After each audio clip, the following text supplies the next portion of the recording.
Dear friends, today I will discuss about Rule 6 of the Patents Rules 2003 as amended by Amendment Rules 2016. Okay. So,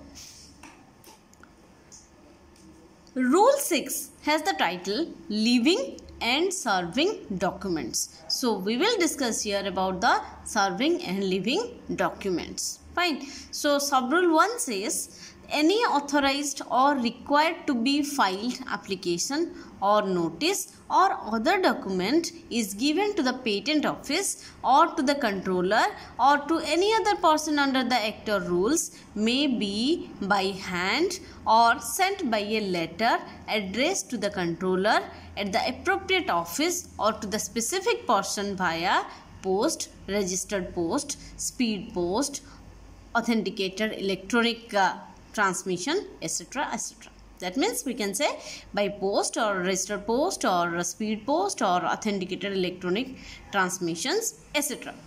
To prove such sending, it is sufficient to show that the mail was properly addressed and transmitted.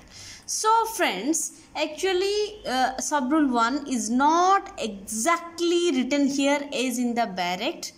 Actually here I have written the gist or summary of Subrule 1. So my request to you is that as the above is the gist of Rule 6 of Rule 1. So please refer to the Barrett. Okay. So you can find out actually the meaning of Subrule 1 from here. Fine. And just observe the letters written in sky blue color. Okay, so these are the most, we can say, the keywords of this subrule. Okay, so I will read here just the keywords. Just take a look. Application or notice or other document. That means these are the documents or these are the objects to be filed or sent or to be sent to somewhere else. Okay, so what is done is given to next keywords in blue is to the patent office. That means the first documents were the objects and this is the destination. What are the destination? Destination is the patent office or to the controller or to any other person under this act or rules. Okay, and how? That means what will be the procedure? The procedure will be, or what will be the medium? The medium will be by hand or sent by a letter. Then where it will be addressed? To the controller. Fine. Next to prove, so these things and these are done either by post or registered post or speed post or authenticated electronic transmission. And after everything is done, to prove the sending, what is done? That it is just noticed that the mail was properly addressed or transmitted. That's enough. Fine. So I will just proceed. Next one is 1A. Okay, that means it belongs to Subrule 1 only. That means we have not gone to number 2. So 1A says, notwithstanding anything as per Subrule 1, a patent agent shall file, leave, make or give all documents only by authenticated electronic transmission including scanned copies of documents that are required to be submitted in original. So what are the keywords here? Patent agent shall, okay, that means who? Patent agent. By, what are the means? By authenticated electronic transmission including scanned copies of documents. That means what are the objects? Those are the scanned documents and this should be in original form. Okay. So here we can say a patent agent shall file, leave, make or give all documents by authenticated means only. Okay.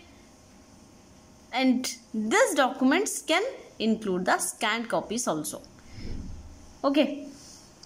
So provided that the original documents required to be submitted in original shall be submitted within 15 days, failing which such documents shall be deemed not to have been filed. That means if we have given the copies first, then we have to submit the originals within 15 days. Okay. Otherwise, the documents shall be deemed to not have been filed. Fine. Okay. Next, sorry. Just a minute, friends. Just a minute.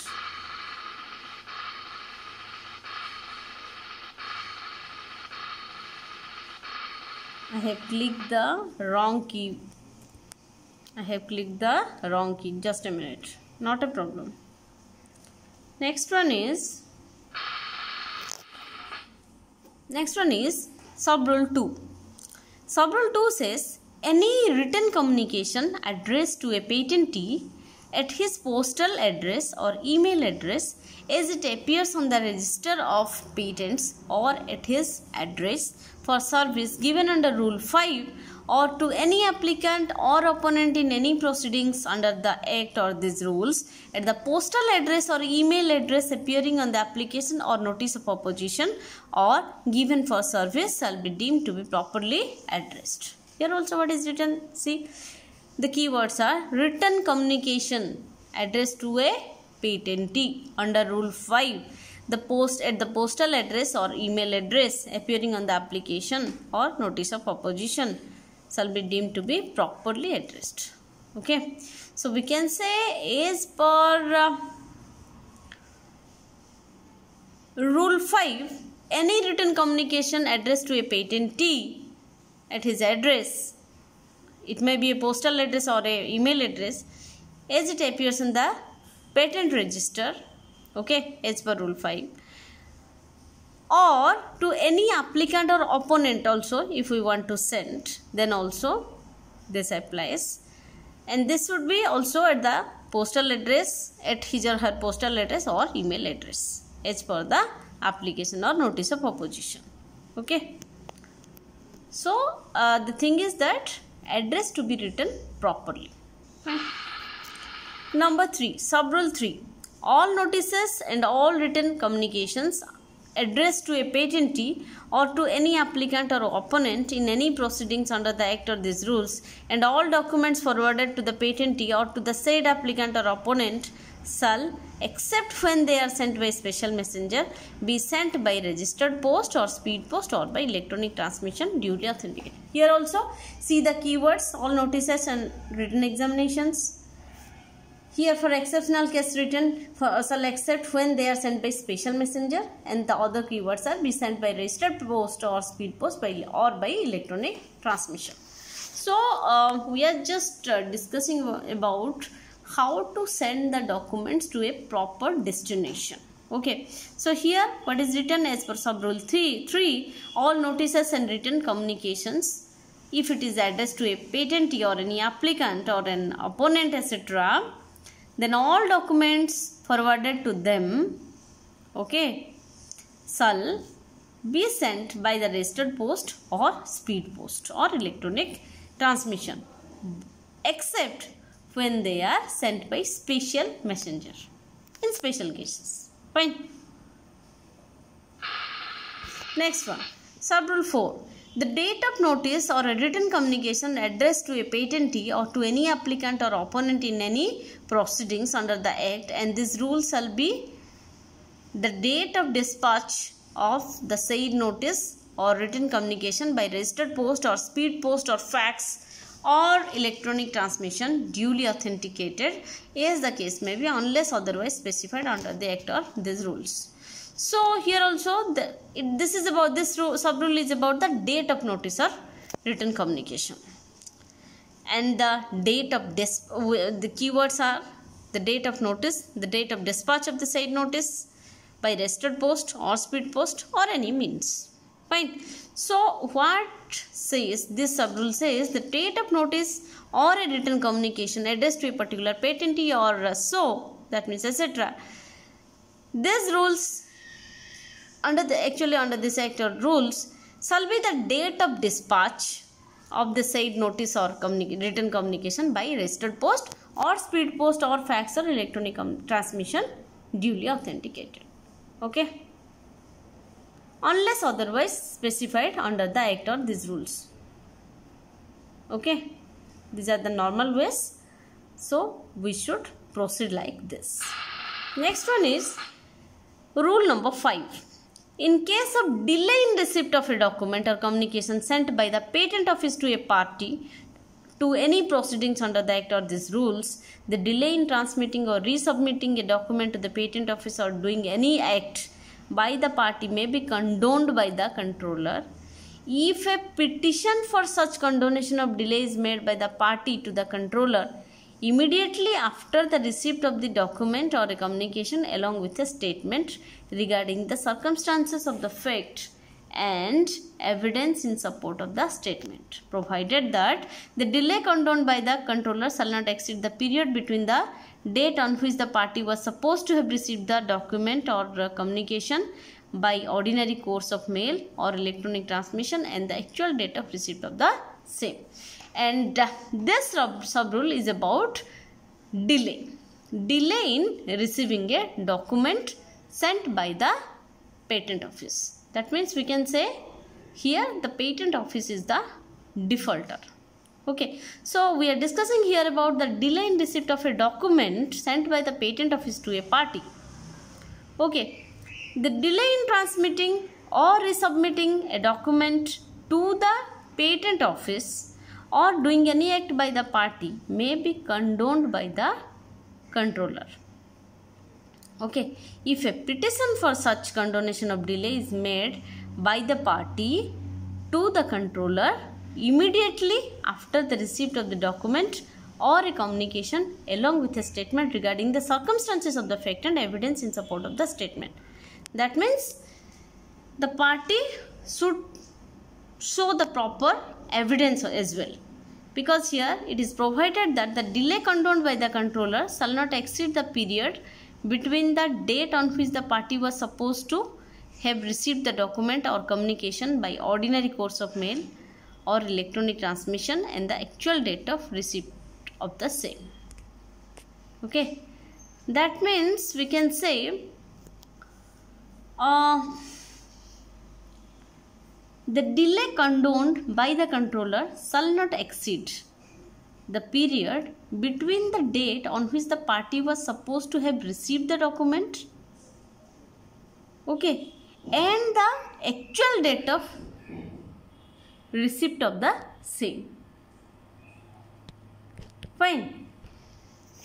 So we can say here in first case, as it is written here, that in case delay in receipt of a document sent by the patent office to a party. Fine. So this is here here the patent office is the defaulter, and the delay in transmitting or resubmitting a document to the patent office by the party may be condoned by the controller if a petition for such condonation of delay is made. That means a petition should be made here to show the delay. Next one, Subrule 6.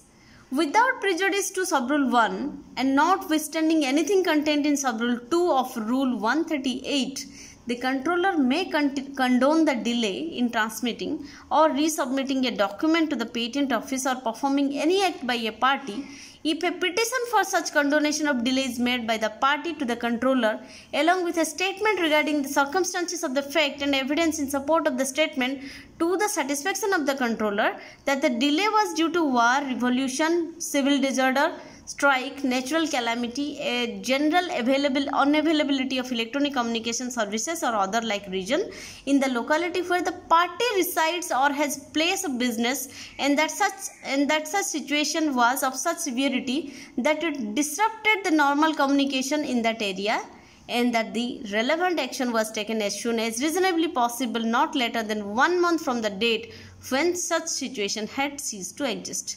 That means we can say here, so read the keywords first, and there should have some proper evidences for the delay, and we can say that means the party can show the delay was due to this type of situation such as war, revolution, civil disorder, strike, natural calamity, etc., etc., and he or she should satisfy the controller for his causes or reasons. provided that the delay condoned by the controller shall not exceed the period for which the national emergency was in force, or 6 months from the expiry of the prescribed period, whichever is earlier.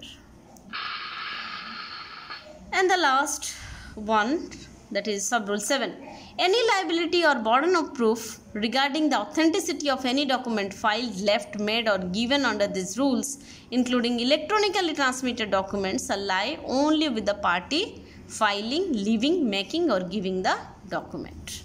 That means here we can say whatever is the liability or the burden of proof, it will lie on the party only for filing, leaving, making or giving the document in case of any delay or any we can say the any kind of liability, or we can say if the defect is made from any side, but the burden of proof will lie on the, that means lie on the party only, not on anything else. Fine. So friends, if you have any questions, please write to me in my comment box. If you have any, if you like it, please compliment. If you don't like it, please comment, and please give me suggestions to improve it more. And yeah, please like, share and subscribe my channel. Thank you all. Stay safe, stay blessed.